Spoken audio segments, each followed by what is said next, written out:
Underway Talks, Talks about Ideas. Kembali lagi sama saya, Jas Pratama, di channel Political Media. Dan hari ini, dengan sebuah kopi hitamnya dan kopiah juga hitamnya, serba hitam. serba hitam, kita kedatangan tamu yang kita undang khusus membahas soal pemilu dan hubungannya dengan lebaran. Dia adalah Komisioner Bawaslu Kaltim, Mas Galeh Akbar Tanjung. Benar. Apa kabar, Bang? Sehat. Sehat. Kabar sampean gimana? Oh, sehat juga. Sudah bahagia belum? Belum. Sehat belum tentu bahagia loh.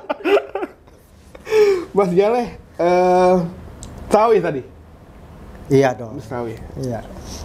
Bang, kita mungkin sebelum masuk ke yang berat-berat, kok bisa nyemplung ke Bawaslu, gimana ceritanya? Wah, ini jalan panjang ini. Jadi, ya, kalau orang selalu tanya, kok di Bawaslu?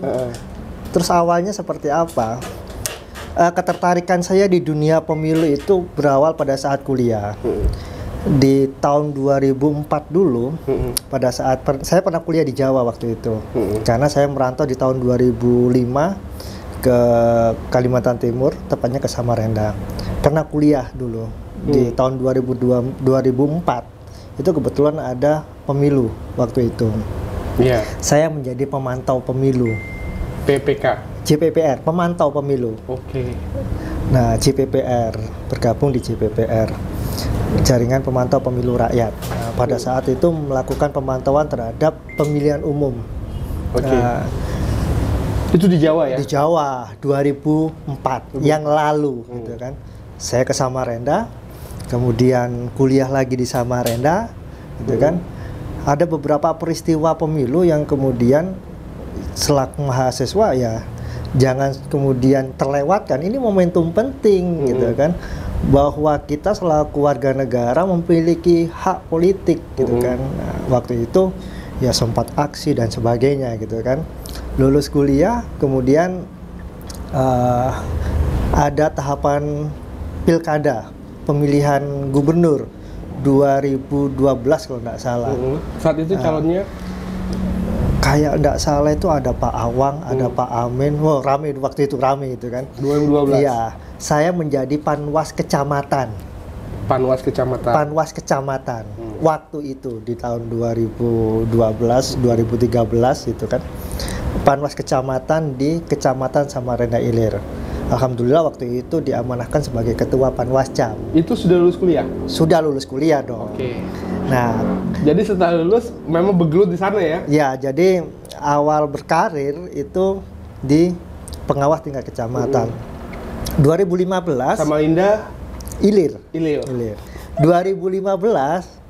ada pemilihan serentak wali kota Samarinda. Alhamdulillah mendapatkan amanah menjadi ketua Panwaslu. Waktu itu belum Bawaslu, masih permanen, masih ad hoc gitu kan Panwaslunya, Bawaslunya. Panwaslu Kota Samarinda 2015 waktu itu. Naiknya Pak Sahri Jaang yang kedua. Nah, saya ikut seleksi berproses ke provinsi 2017. Alhamdulillah mendapatkan amanah untuk di Bawaslu provinsi sampai saat ini yang periode kedua. Nah, jadi kalau bisa dibilang, teman-teman selalu bilang ini pengawas karir itu kan, menapaki mulai dari kecamatan, Panwascam. Kalau PPK kan jajaran KPU. Iya. Kalau di Bawaslu itu Panwas kecamatan. Itu yang paling sebetulnya bukan paling rendah sih ya. Ada di tingkat kelurahan itu kan.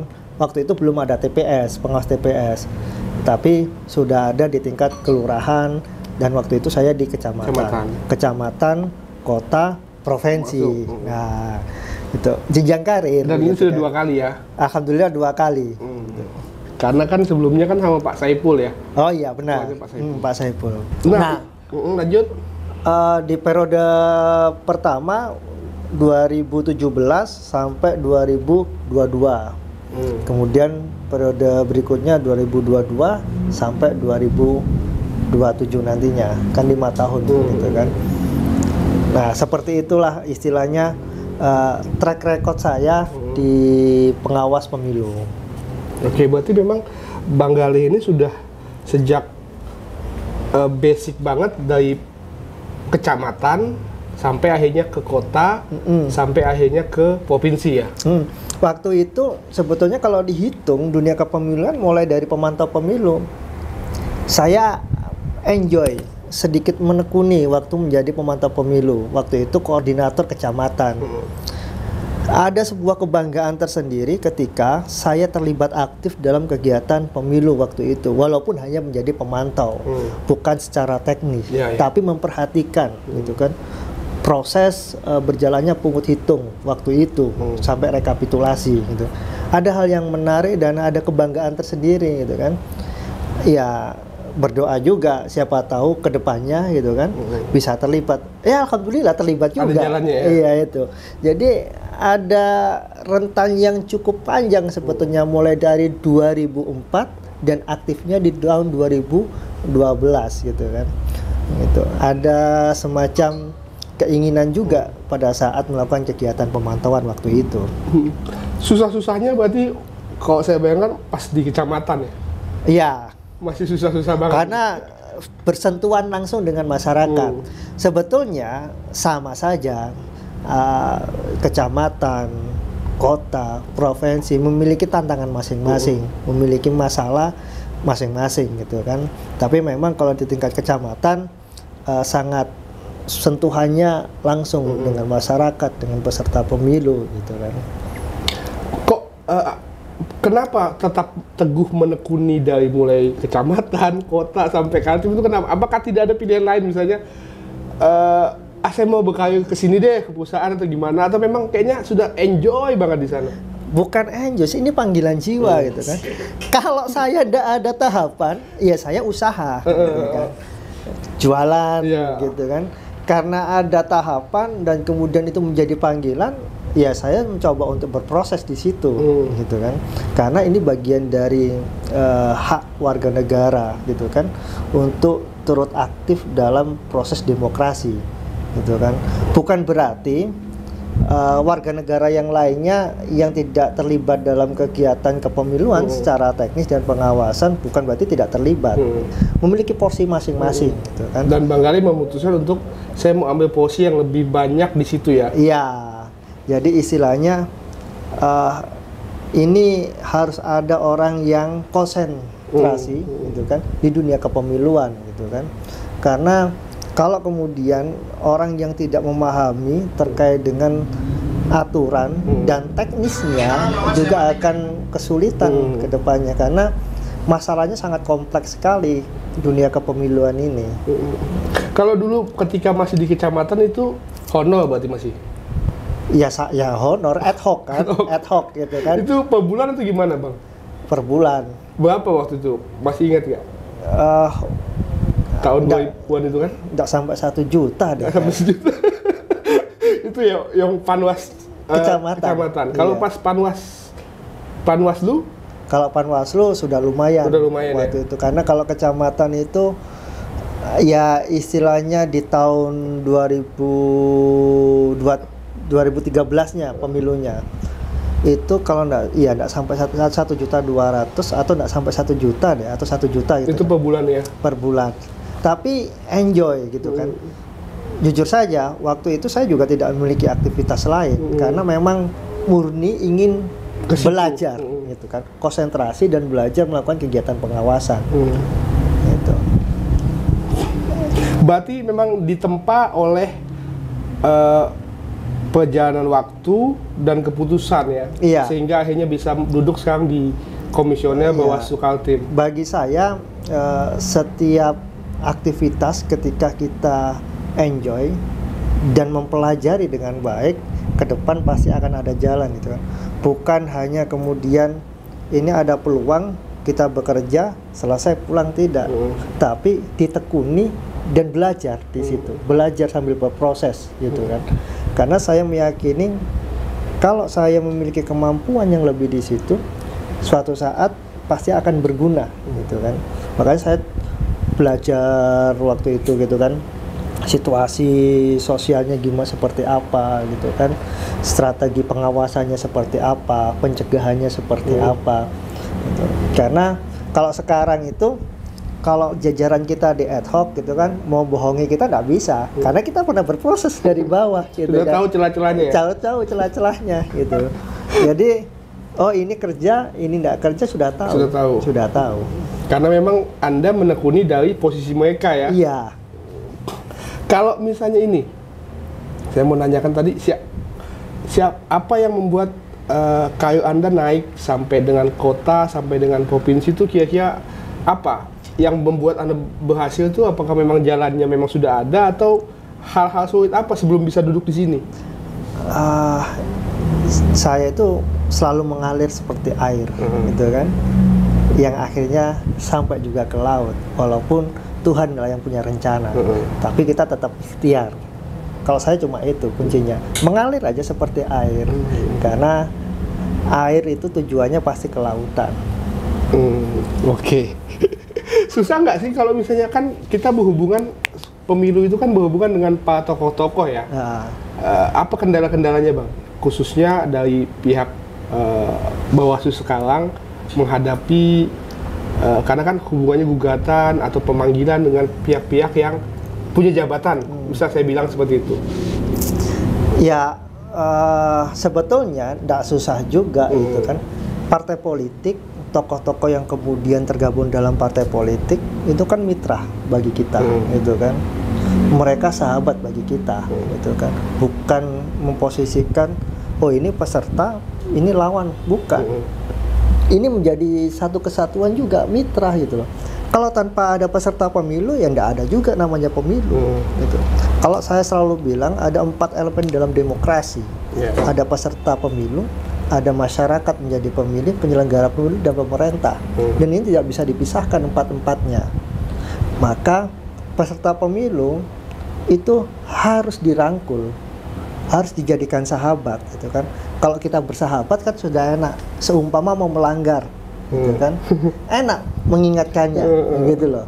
Kalau kemudian kita tidak pernah berinteraksi, bagaimana kita menyampaikan pesan-pesan pencegahan terhadap potensi-potensi pelanggaran yang akan muncul nantinya? Bagi saya, peserta pemilu itu mitra strategis Bawaslu, mitra strategis penyelenggara pemilu yang tidak boleh dijauhi. Tapi posisinya mereka harus diberikan pemahaman. Kalau kita tidak dekat, bagaimana cara memberikan pemahaman kepada mereka? Tapi ada batasan-batasan yang harus kita patuhi. Nah, seperti itu. Oke. Ya itu dia pengantar sebentar. Dosa serius amat. Dari Bang Galeh, kita dapat poin dia mulai karirnya dari kecamatan, masuk ke kota, Panwas Lu, kemudian akhirnya bisa ke Bawaslu Provinsi Kaltim dan sekarang sudah 2 periode. Section 2 kita akan bahas soal mendekati Lebaran, apa saja sih yang sebenarnya tidak harus dilakukan oleh para politisi menjelang pemilu di 2024. Jangan kemana-mana, tetap di Underway Talks About Ideas.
Oke, Underway Talks About Ideas. Masih sama saya, Mas Galeh Akbar Tanjung, Komisioner Bawaslu Kaltim. Jadi kan kita ini posisinya Masa kampanye itu dimulai November 2023 Bang ya? Ya. Sampai dengan 10 Februari 2024. Cuma 75 hari. Itu apakah tahu sedikit atau sudah cukup kalau dari berkaca dari tahun lalu lah, dari sebelumnya? Ya, ini kan sudah ditetapkan gitu kan untuk menjadi tahapan yang harus dipatuhi oleh semua pihak. Apakah kemudian ini terlalu sedikit atau tidak? Yang pertama, saya mengibaratkan kampanye itu sebagai uji publik terhadap visi, misi, dan program peserta pemilu. Masyarakat berhak memiliki atau mengetahui terkait dengan visi, misi, program kerja setiap peserta pemilu. Karena pemilu ini kan pertarungan ide gagasan. Program ide gagasan pertarungan ini disampaikan melalui kegiatan kampanye kepada masyarakat. Ada proses interaksi antara peserta dan masyarakat, gitu kan? Ada perjumpaan, gitu kan? Perjumpaan antara peserta dan masyarakat. Di dalam proses perjumpaan itulah maka masyarakat akan mencoba mengetahui, gitu kan, terkait apa sih yang ditawarkan oleh partai politik ini ketika nanti menjadi pemenang pemilu di tahun 2024, gitu loh. Kalau kemudian kegiatan kampanye ini sangat mepet, gitu kan, terus masyarakat jangan sampai ada pesan yang tidak tersampaikan kepada masyarakat, sehingga masyarakat kebingungan harus memilih siapa, gitu. Karena masyarakat ketika memilih ini harus berdasarkan hati nuraninya, pengetahuan masyarakat, gitu kan. Kalau kemudian minim informasi yang disampaikan oleh peserta pemilu kepada masyarakat, ya terus hak masyarakat dalam berdemokrasi seperti apa? Karena pemilu ini juga bagian dari perubahan sistem nantinya, gitu kan. Mungkin kita ketahui antara Pak Jokowi dan SBY juga memiliki sistem yang berbeda ketika mereka menduduki sebagai presiden. Begitu juga antara Pak Isranur dengan Pak Awang Faruk, gitu kan. Kapan sistem itu ditawarkan oleh pada masyarakat? Yang melalui kegiatan kampanye itu. Karena disitulah visi misi dan program kerjanya yang akan diimplementasikan ketika mereka terpilih, gitu loh. Nah, saya mau membicarakan studi kasusnya. Kita baru mulai kampanye di 28 November. Sebelum 28 ini ngapain ini? Ya. Ini boleh atau tidak kampanye nih? Masa transisi menuju 28. Nah, ini kan masih bulan April ya. Dan tidak ada kegiatan kampanye seharusnya. Yang ada adalah sosialisasi. Dan batasan sosialisasi itu hanya sebatas internal. Internal berarti kalau di partainya ya, saja. kader partai politik yang perlu disapa, penguatan terhadap kader partai politik, itu saja, gitu kan. Kapan kegiatan kampanye itu dilakukan? Ya nanti 28 November sampai 10 Februari. Iya, sampai menjelang masa tenang nanti itu kan. Nah itulah kemudian sampai saat ini bagaimana dengan spanduk, baliho dan sebagainya, gitu kan. Dalam kegiatan kampanye memang ada prasyarat, gitu kan. Peristiwa ini dikatakan sebagai kampanye. Oke. Yang pertama itu kan dilakukan oleh peserta pemilu. Atau orang per orang yang ditunjuk untuk melakukan kegiatan kampanye. Pelakunya ya? Iya, kegiatannya, gitu kan, pelaksananya. Kemudian ada waktu, gitu kan, waktu yang telah ditetapkan untuk kampanye, gitu kan. Terus kemudian menyampaikan visi misi, program kerja, yang kemudian juga di dalamnya ada citra diri yang juga disampaikan. Apa itu citra diri?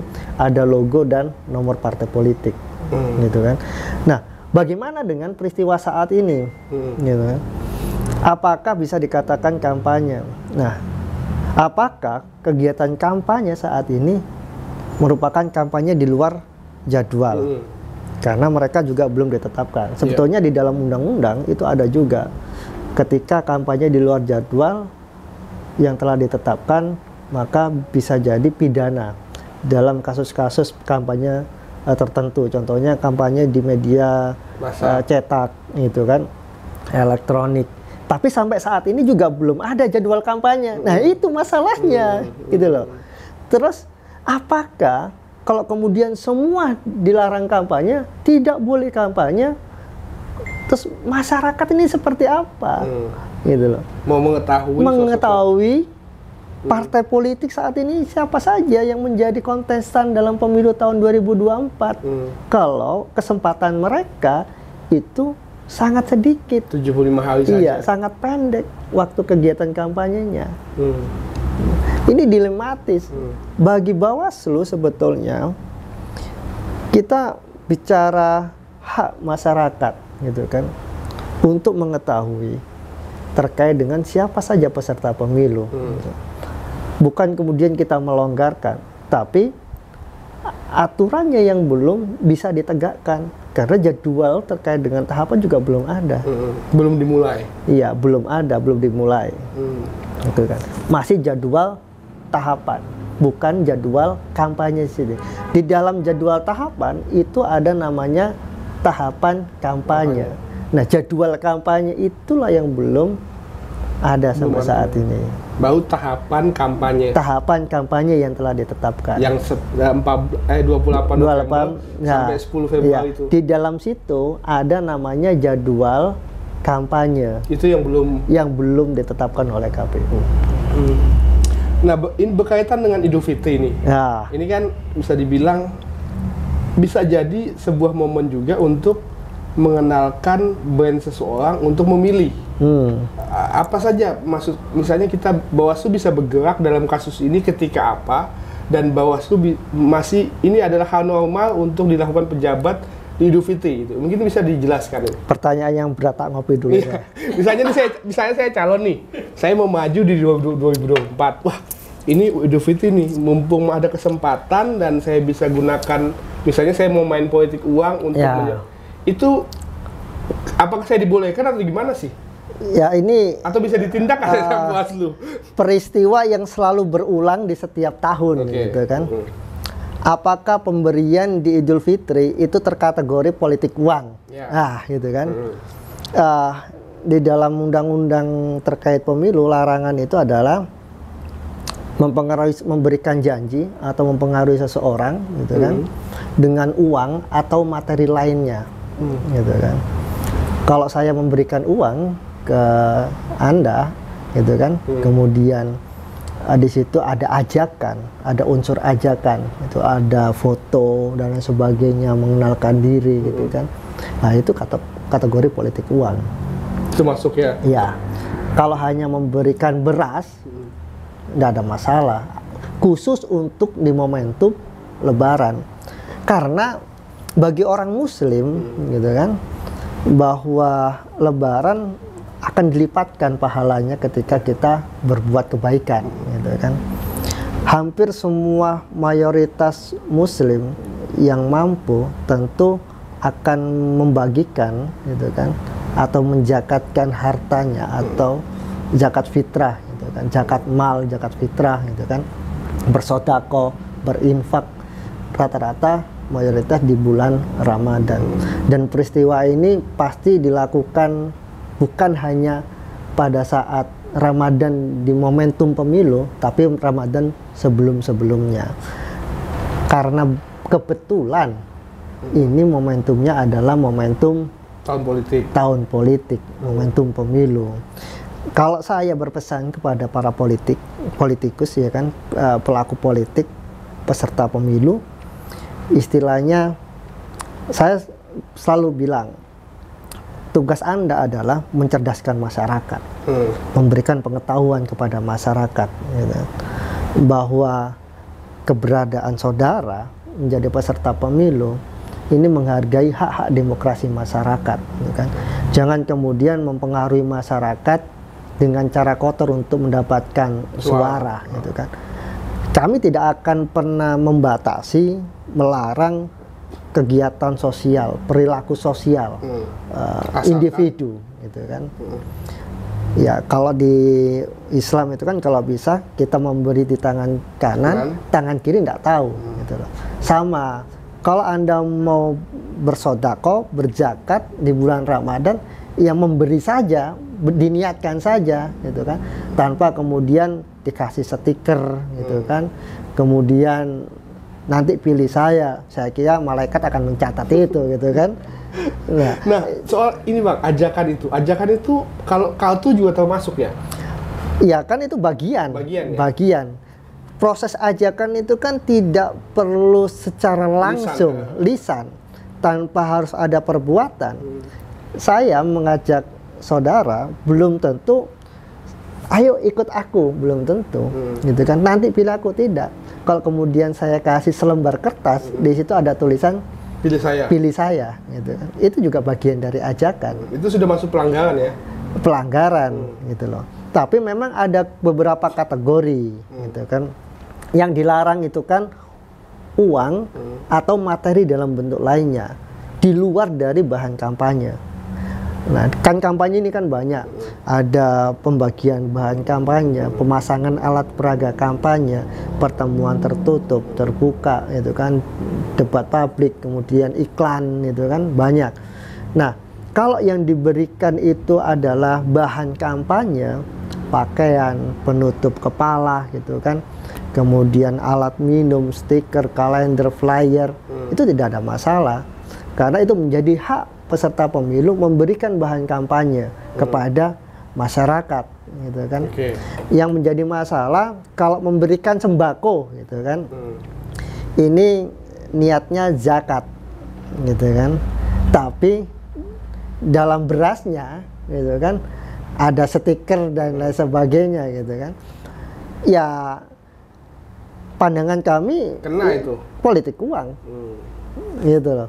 Jadi bukan kita melarang umat muslim berbuat kebaikan, gitu. Tapi yang dilarang adalah memanfaatkan bulan Ramadan untuk kepentingan politik, gitu loh. Berzakat, kemudian ada stikernya, gitu kan. Kalau udah ada stikernya sih nggak ada masalah, gitu. Tanpa ada unsur ajakan, mempengaruhi, ini tidak ada masalah, kita tidak akan pernah melarang. Itu sudah bisa dilakukan pemanggilan Bang ya? Proses penanganan pelanggaran, ya lagi-lagi untuk saat ini belum bisa dikategorikan sebagai kegiatan kampanye karena waktunya, jadwal kampanye itu belum ditetapkan. Yang ditetapkan adalah tahapan kampanye. Gitu. Jadi kita nggak bisa tindak ini sekarang kalau melihat itu. Ada beberapa peristiwa, ya kan, yang kemudian coba ditangani, gitu kan, di Bawaslu, bukan di Kalimantan Timur, gitu kan. Maka tidak akan terpenuhi unsur kegiatan kampanye, karena salah satu unsur kegiatan kampanye ya dilakukan pada saat jadwal kampanye itu. Gitu. Jadi agak susah juga ya. Bawaslu kan tidak berdiri sendiri dalam proses penanganan pelanggarannya, khususnya pidana. Kan pemberian uang atau materi lainnya kan masuk ke pidana, pidana. Pemilu. Ada kejaksaan dan kepolisian, gitu loh. Tentunya ketika memotret sebuah peristiwa, Bawaslu memilih perspektif. Begitu juga kejaksaan dan kepolisian. Kalau kemudian ketiga lembaga itu tidak mencapai kesepakatan dalam memotret peristiwa ini, tidak bisa masuk, gitu kan, gitu. Apalagi kegiatan terkait dengan pidana pemilu, gitu kan. Apakah bagi-bagi beras saat ini, gitu kan, terkategori sebagai kegiatan mempengaruhi dan sebagainya di masa kampanye? Ya kampanyenya aja belum ada, gitu kan, karena kampanye belum dimulai, gitu kan. Tapi itu tidak boleh. Lagi-lagi saya berkatakan tidak boleh, karena pemilu itu seperti yang saya sampaikan tadi. Berarti etiknya, Bang. Etika berpolitik. Berarti etikanya kena. Iya, etika berpolitik. Seharusnya masyarakat sudah bisa menilai, gitu kan, etika politik seseorang. Ketika seseorang meyakinkan masyarakat itu atas dasar kemampuan, gagasan, dan ide untuk membangun pemerintahan ini 5 tahun ke depan lebih baik. Ketika dia menjadi legislatif nantinya, apa yang ditawarkan kepada masyarakat sehingga masyarakat bisa memilih, gitu kan? Meyakinkannya dengan kegiatan kampanye, bukan dengan cara instan, memberikan sesuatu, memberikan imbalan, gitu kan? Nah, ini kan akan menjadi masalah tersendiri di kemudian hari. Ya, kalau kemudian hari ternyata yang diberikan kepada masyarakat berasnya uang hasil hutang, nah, kan menjadi masalah juga, nah, kan harus mengembalikan ini, cari tombokan hutangnya, ya kan? Maka bukan uang itu menjadi segalanya dalam pemilu, bahwa setiap calon peserta pemilu butuh uang, iya, gitu kan? Karena dalam kegiatan kampanye butuh logistik, beli alat peraga kampanye, bahan kampanye, gitu kan. Tapi bukan uang segalanya untuk membeli suara kepada masyarakat, gitu kan, mempengaruhi masyarakat. Maka masyarakat kami berharap untuk bijak, gitu kan, ketika ada peserta pemilu yang tiba-tiba datang menawarkan imbalan untuk suara masyarakat, tolak. Beri laporan kepada kami, beri informasi kepada kami. Kami juga berpesan kepada partai politik, peserta pemilu keseluruhan, cerdaskan masyarakat. Kalau Anda mampu meyakinkan masyarakat dengan baik, dengan ide, gagasan, visi, misi, dan program pembangunan, saya yakin masyarakat akan memilih dengan tulus hati. Nah, masalahnya kan saat ini ada yang banyak ingin jadi dengan cara instan, gitu kan. Ya, mau gimana lagi? Kalau ketahuan kita akan proses. Nah, seperti itu. Oke. Menarik tadi Bang. Jadi aku masih bingung ini soal kita mulai kampanye di 28, tahapan kampanye sampai 10 Februari. Berarti sebelum itu beberapa pelanggaran-pelanggaran itu masih ada potensi untuk tidak ditindak ya? Tetap ditindak. Kita tidak akan pernah membiarkan kegiatan pelanggaran. Dalam proses di Gakumdula nanti akan dinilai apakah terpenuhi unsur pelanggarannya. Unsur kampanye dan unsur pelanggarannya seperti apa. Jadi bukan berarti kita membiarkan semua peristiwa pelanggaran yang berpotensi muncul pada tahapan pemilu. Tidak, kita akan proses juga. Tapi memang kesulitan kita adalah ketika dilakukan di luar dari tahapan jadwal kampanye. Itu benturannya seperti itu. Benturannya karena memang aturannya belum masuk juga di situ. Iya. Tapi kita akan tetap proses ketika ada laporan atau temuan terkait dengan dugaan-dugaan pelanggaran pemilu. Oke ya, sebagai informasi, jadi Bawaslu itu punya salah satu aplikasi mereka yang sudah WhatsApp. Saya lagi buka nih sebuah websitenya Bawaslu Kaltim, dan memang di sini ada pop-up ya untuk masyarakat bisa melaporkan dugaan pelanggaran pemilu. Tinggal klik WhatsApp saja di sini. Dan dia akan langsung terhubung ke call centernya Bawaslu. Jadi ketika ada informasi dugaan pelanggaran, informasi dugaan pelanggaran, masyarakat bisa langsung, dan ini anonim ya, yang melaporkannya tidak akan dipublish. Ya, jadi gini, dalam proses penanganan pelanggaran ada 2 pintu masuk. Yang pertama temuan, dan kedua laporan. Bawaslu Kalimantan Timur melakukan inovasi saluran siaga pemilu namanya. Masyarakat tidak perlu melaporkan, tapi cukup memberikan informasi terhadap dugaan pelanggaran. Kadang masyarakat itu takut untuk melaporkan kepada Bawaslu terkait dugaan pelanggaran. Saat ini di dalam peraturan Bawaslu, masyarakat tidak perlu lagi melaporkan. Bisa melaporkan, bisa memberikan informasi terkait dugaan pelanggaran. Nah, informasi inilah yang kemudian akan kita dalami, melakukan penelusuran, melakukan investigasi, melengkapi bukti-bukti terhadap dugaan-dugaan pelanggaran yang disampaikan ke kita. Endingnya akan menjadi temuan bagi Bawaslu. Gitu. Jadi dari laporan bisa jadi temuan ya? Informasi menjadi temuan. Kalau laporan tersendiri. Jadi kalau informasi akan menjadi temuan, tapi kalau laporan ya laporan tersendiri. Kadang-kadang kan masyarakat takut mau melaporkan kepada Bawaslu. Nah, saat ini tidak perlu lagi melaporkan, bisa melaporkan, bisa memberikan informasi kepada kita.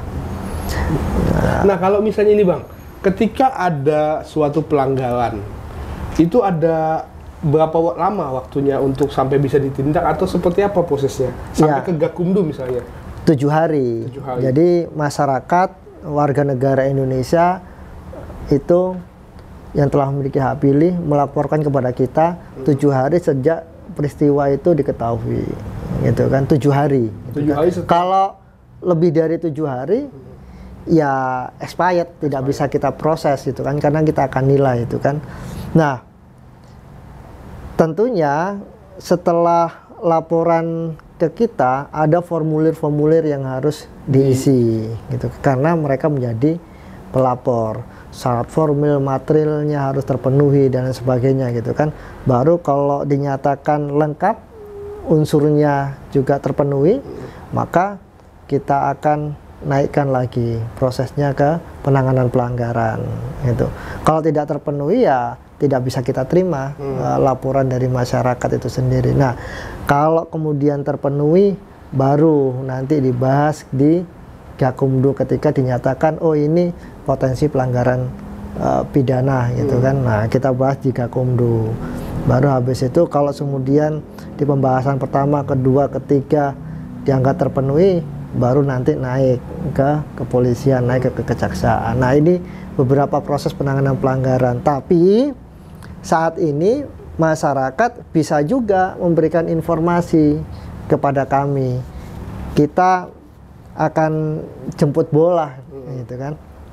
Ketika ada informasi awal yang disampaikan kepada kami, maka kami akan menilai gitu kan. Oh, ini berpotensi untuk kita tindak lanjuti gitu kan, karena petunjuknya jelas. Umpama masyarakat memberikan dokumentasi, video dan beberapa bukti kepada kami. Setidaknya oh ini bisa kita tindak lanjuti, maka kita akan membentuk tim investigasi untuk melakukan penelusuran, pendalaman informasi terhadap informasi yang disampaikan kepada kami gitu kan. Baru dijadikan temuan nantinya ketika semua unsur telah terpenuhi. Oke.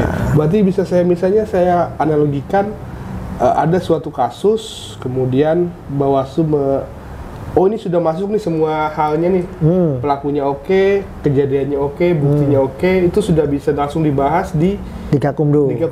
Ketika semua sudah komplit ya, bahannya ada, pelakunya ada. Di Gakumdu itu gimana Bang? Berapa lama? Apakah ada batasan atau ada tahap-tahapannya? Ada tahapannya, karena ada limitasi waktunya juga, karena kan kita jadi kegiatan penanganan pelanggar di pemilu beda dengan pidana umum.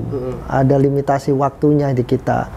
Maka kalau kemudian mendekati masa penanganan pelanggarannya habis, ya kita akan sampaikan, tidak bisa. Itu tidak bisa kita terus-terusan tetap berada di Bawaslu, tidak bisa. Gitu. Berarti sudah diputuskan masuk ke... Iya, 7 hari, gitu kan. Nah, 7 hari dalam proses, umpama ada orang melaporkan 7 hari sejak peristiwa, laporkan ke Bawaslu, diregister gitu kan, baru kita akan nilai gitu kan. Kalau kemudian di Bawaslu sampai pembahasan ketiga, oh ini ternyata tidak masuk nih, ya kita akan sampaikan kepada masyarakat dan publik bahwa tidak bisa diteruskan dalam proses penanganan pelanggarannya. Karena tidak tidak terpenuhinya unsur pelanggaran itu.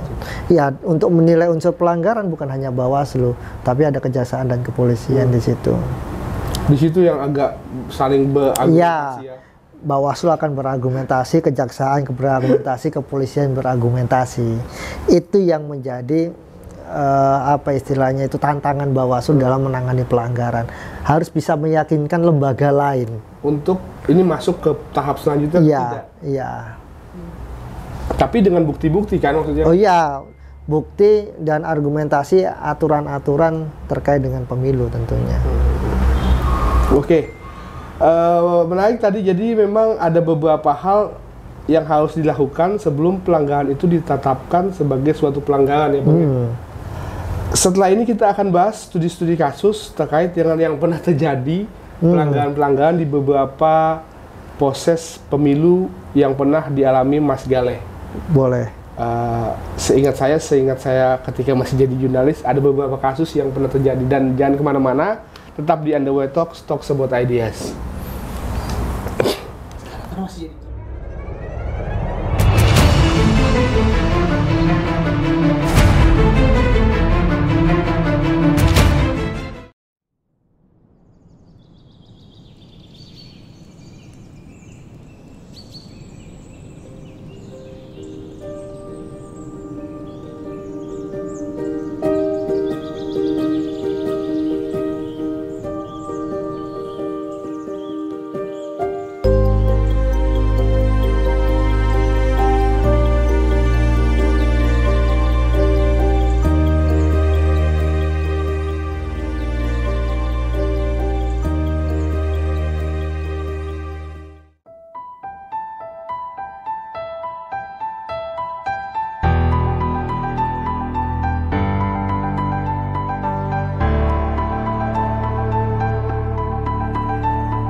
Ya, Underwear Talks About Ideas masih sama saya di Politika Media, dan tadi kita sepakat kalau mau studi kasus beberapa hal-hal yang pernah terjadi dan pernah ditangani oleh Bawaslu.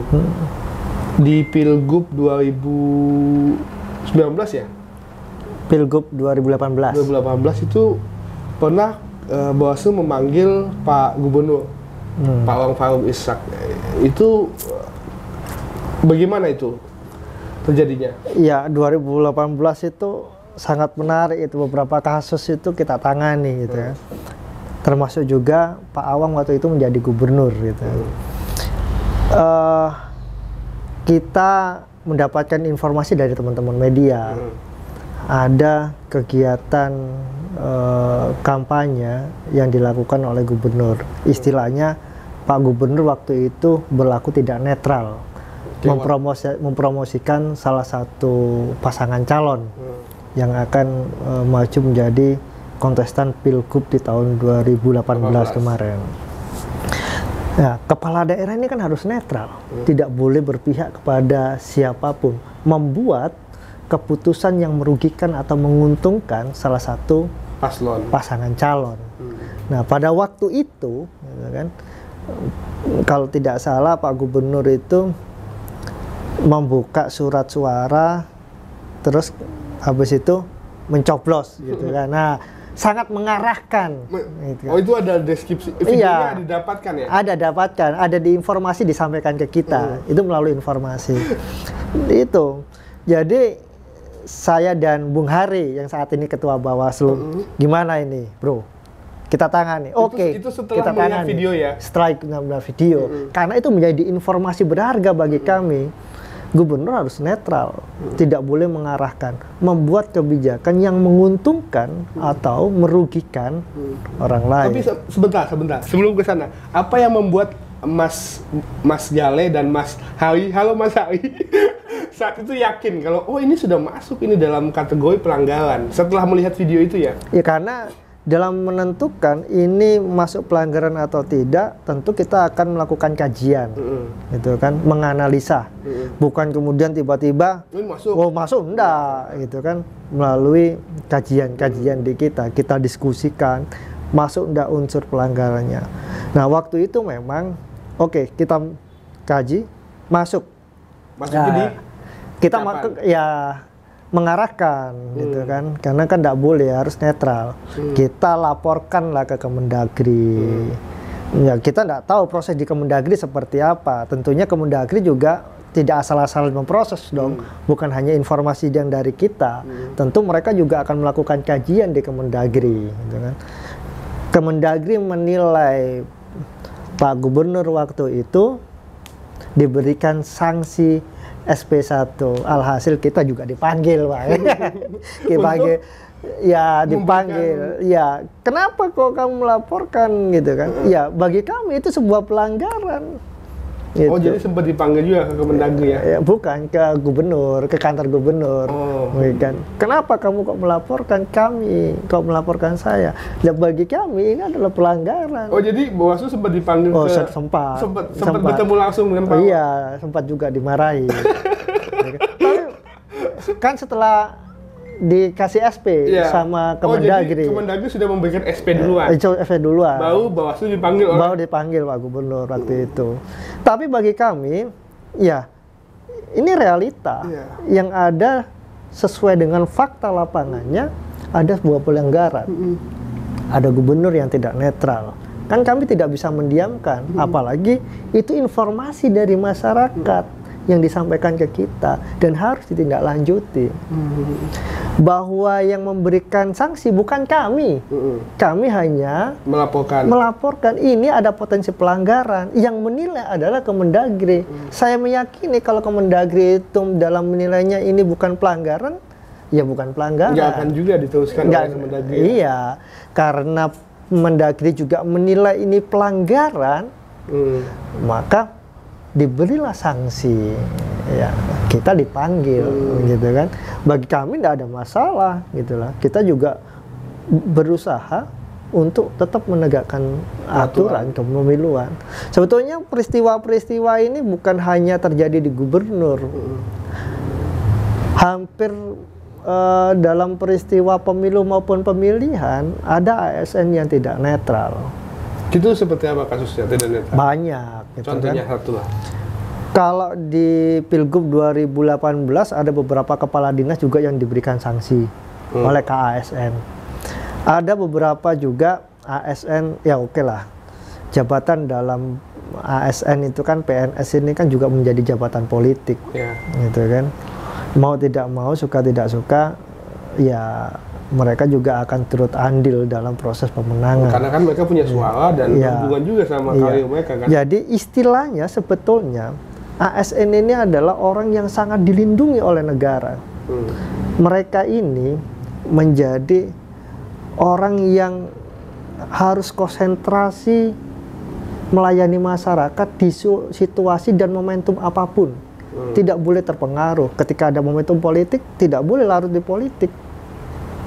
Harus tetap fokus melakukan pelayanan kepada masyarakat, bukan larut di dalam kegiatan politik untuk ASN. Apa indikasi beberapa contoh pelanggaran ASN yang pernah ditindak Bawaslu? Ada banyak, ada ASN yang ikut kampanye, ada. Oh, kampanye terbuka. Kampanye dalam pertemuan tertutup, ada ASN dosen Unmul yang ketahuan. Kemudian kita laporkan ke ASN. Ada juga ASN yang mencoba memasang spanduk baliho bahwa ingin mencalonkan diri sebagai calon wali kota atau bupati. Itu nggak bisa ya? Nggak boleh, gitu loh. Kan nggak boleh ada unsur kepentingan politik di situ. Ya kalau ingin maju, ya silakan berhenti terlebih dahulu, gitu. Karena negara ini sangat menghargai, sangat menghormati ASN, gitu. Makanya negara membuat aturan yang sangat-sangat membatasi agar ASN itu fokus dalam melakukan pelayanan-pelayanan publik kepada masyarakat. Nah, maka nggak boleh ASN untuk terlibat aktif maupun pasif. Bahkan pilihan ASN itu hanya Tuhan dan ASN yang tahu. Orang lain tidak boleh tahu. Sama dengan penyelenggara pemilu, saya punya pilihan. Tapi pilihan saya tidak boleh disampaikan ke orang lain, gitu. Untuk mempengaruhi orang lain, tidak boleh. karena memang harus netral. Nah, dengan sedikitnya waktu kampanye ini, apakah Anda merasa kalau bakal banyak pelanggaran akan muncul? Enggak juga kalau menurut saya. Kadang kan cuma sedikit, berarti saya cuma punya waktu sedikit, yang lainnya melanggar aja, enggak ya? Enggak. Kalau saya, jadi gini, bagi kami, ada banyak keuntungan penyelenggara pemilu dengan, khususnya pengawas pemilu ya. Dengan waktu yang singkat? Bukan waktu yang singkat. Sebetulnya bukan waktu yang singkat. Bukan waktu yang singkat, tapi tahapan yang panjang ini menjadikan bahan kami untuk mempersiapkan SDM kami untuk melakukan pencegahan dan pengawasan. Maka saat ini sampai menjelang pemilu, Bawaslu gencar untuk bersosialisasi, mengedukasi masyarakat agar masyarakat juga mengetahui hak dan larangan dalam kegiatan kampanye nantinya. Gitu. Jadi ketika tahapan kampanye atau jadwal kampanye sudah keluar, tahapannya dimulai, masyarakat sudah siap. Gitu. Ini targetan kami, mengedukasi masyarakat, gitu kan, terkait dengan hak masyarakat, begitu juga larangan-larangan dalam kampanye nantinya, gitu kan. Nah, kalau kemudian waktu yang singkat itu memang tantangan bagi peserta pemilu untuk semaksimal mungkin, gitu. Nah, ada banyak hal yang akan muncul di situ. Mungkin ada politik uang, gitu kan, ada kampanye di luar jadwal dan sebagainya, gitu kan, pemanfaatan ASN dan sebagainya. Nah, ini juga menjadi tantangan Bawaslu sendiri untuk mencegah potensi-potensi itu tidak muncul. Oh, ini ada potensi ASN. Bagaimana Bawaslu meminimalisir agar potensi pelanggaran itu tidak muncul? Ada potensi politik uang nanti. Bagaimana caranya agar potensi itu bisa diredam? Gitu. Menarik. Biasanya apa yang kerap muncul itu ketika masa-masa kampanye itu? Pelanggaran apa saja kira-kira? Yang kalau tadi kan Mas Jaleh sebut ada ASN kampanye. Di masa kampanye tuh biasanya apa yang mungkin bisa ini masyarakat tahu ini pelanggaran itu?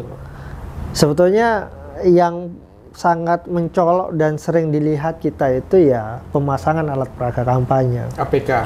Iya, spanduk, gitu kan, baliho dan sebagainya itu kan yang ada di jalan-jalan itu. Nah, ini pelanggaran administrasi. Kita akan merekomendasikan ke Satpol PP, gitu kan, untuk dilakukan penertiban terhadap alat peraga kampanye yang dipasang tidak sesuai dengan titik yang telah ditetapkan, gitu kan. Nah, ada juga politik uang yang selalu berulang terjadi.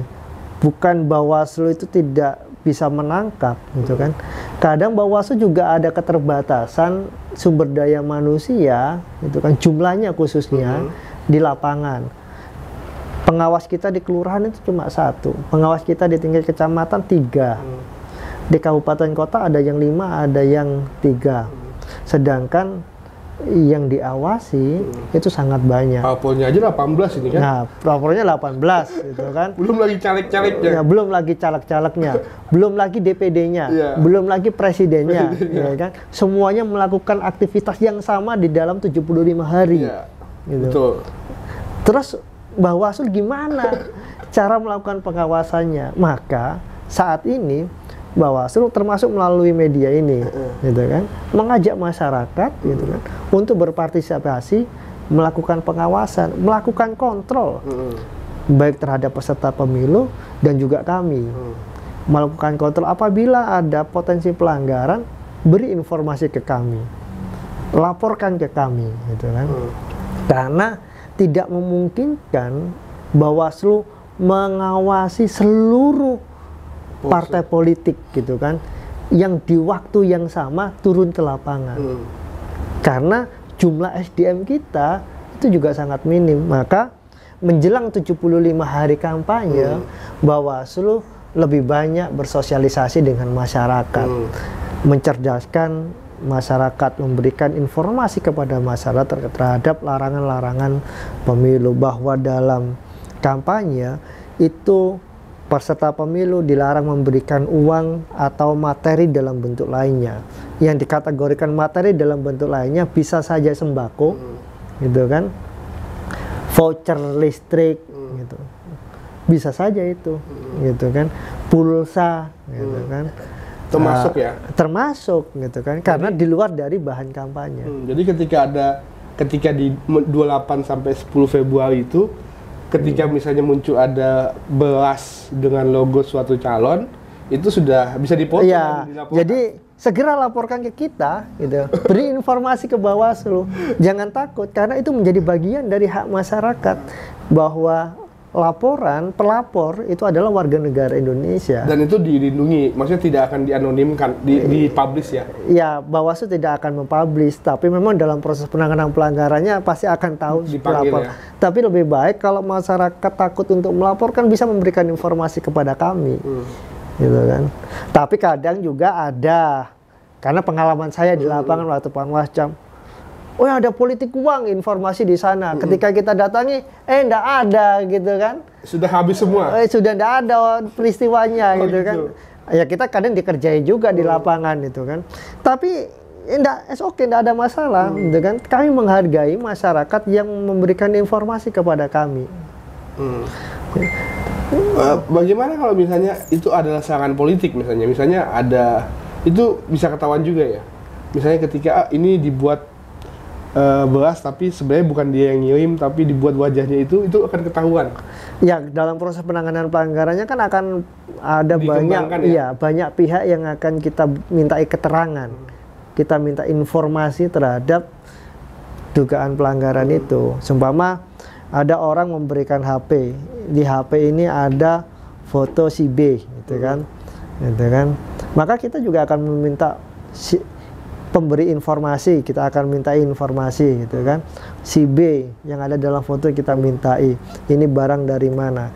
Dari pengembangan nanti pasti akan ketahuan dan akan dinilai apakah unsur pelanggarannya terpenuhi atau tidak.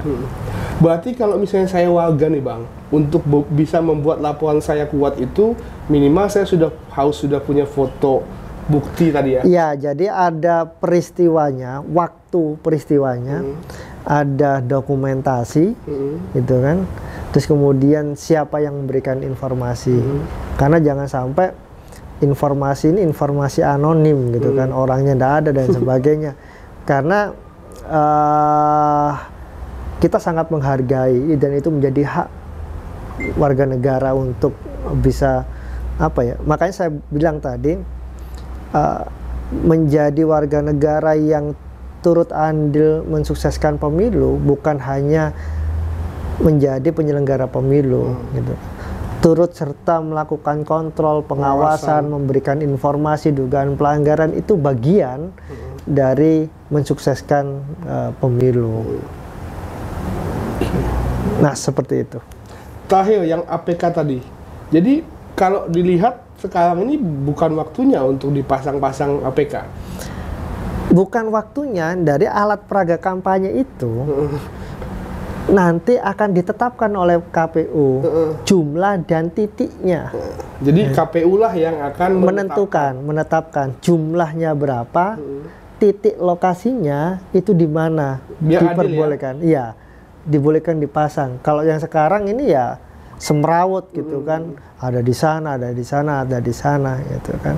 Itu Bawaslu bisa melapor ke Satpol ya? Ya, saat ini menjadi kewenangan pemerintah daerah, karena yang terpasang kan gini, pemerintah daerah itu ada peraturan daerah terkait pemasangan iklan dan reklame, gitu kan. Nah, sesuatu yang jenisnya iklan, baik itu kampanye, barang dan sebagainya, itu kan berbayar, masuk pajak dalam pemerintah daerah, gitu kan. Apabila kemudian ada spanduk baliho yang tidak berbayar, maka pemerintah daerah memiliki hak untuk menertibkan. Gitu. Bagaimana dengan yang berbayar justru yang ada anunya. Itu gimana Bang? Itu bisa dicabut? Harusnya dicabut oleh Pemkot. Iya, jadi gini, saat ini kita belum tahu ya apakah semuanya berbayar atau tidak. Setahu kami, kalau berbayar itu ada stiker. Iya. Dan sampai saat ini saya lihatin banyak yang nggak ada stikernya, hampir nggak ada stikernya semua, gitu kan. Apakah pemilik reklame itu juga membayarkan pajak atas iklan yang ditampilkan?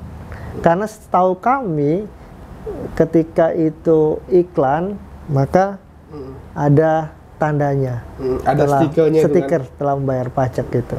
Nah, seperti itu. Biasanya itu kan banyak sekali tuh ditertibkan Bawaslu di akhir hari. Biasanya kan saya kan menjelang hari. Iya, menjelang. Iya. Nanti pasti akan ada penertiban karena saat ini kita juga lagi menunggu jadwal terkait dengan titiknya di mana, lokasinya di mana, jumlahnya berapa yang dibolehkan gitu kan. Karena Bawaslu juga akan menghitung nantinya. Oh, ini kelebihan lepas gitu. Yang lepas tentu bukan Bawaslu tapi ya ada Satpol PP itu. Oke, Mas Gali, bagus, menarik. Kita tadi bahas soal potensi-potensi pelanggaran. Intinya adalah kita mau ingatkan lagi kalau pemilu itu akan dilakukan tanggal 14 Februari. Itu untuk pemilu legislatif dan juga Pilpres. Jadi hari Valentine dan dua-duanya itu saya cek hari Rabu. Iya.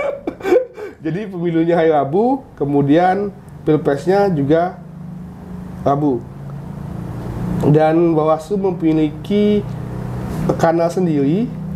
Saya mau ingatkan lagi untuk pengawasan pemilu di mana warga bisa memberikan informasi melalui pesan WhatsApp di halaman web. Di halaman web Bawaslu akan muncul langsung pop-up-nya bergambar logo WhatsApp, tinggal diklik saja dan langsung terhubung dengan call center. Oke, masih lama waktunya, tapi saya kira sebentar lagi akan ramai untuk pemilu. Iya. Makasih banyak Mas Gale sudah hadir di podcast kami membahas tentang kesiapan Bawaslu dalam menghadapi pemilu di 2024. Terima kasih. Oke. Ya, teman-teman, itu dia tadi perbincangan dengan Mas Gali Akbar Tanjung, Komisioner Bawaslu Kaltim yang sudah 2 periode menjabat. Beliau memulai dari kecamatan, kota, dan kemudian naik menjadi Komisioner Bawaslu Kaltim. Sampai jumpa, saya Anjas Pratama di podcast kami berikutnya, Underway Talks about Ideas.